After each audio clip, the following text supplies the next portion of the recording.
साहेब हिरानंदी मेढोद येथील नाल्याची पाहणी करायला आले होते.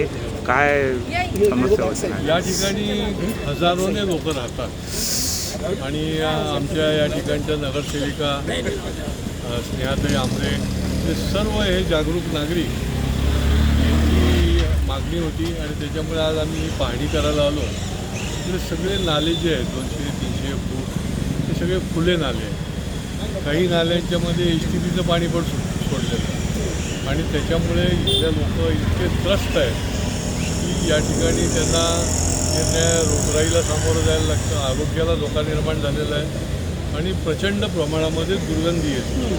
रात्री देखील त्यांना झोप उठते अशी परिस्थिती आहे आणि त्याच्यामुळे याची पाहणी केली आहे. अधिकारीही बरोबर होते आणि ह्या नाल्याचा ओपन नाले आहेत आणि त्याच्यामुळे फार मोठा प्रॉब्लेम आहे.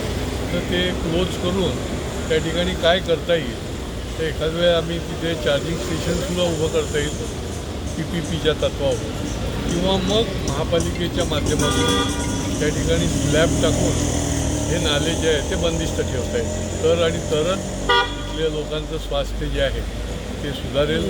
नाही तर ही सगळी मंडळी जी आहे ती या ठिकाणी त्यांच्या आरोग्याला फार मोठा धोका निर्माण झाला.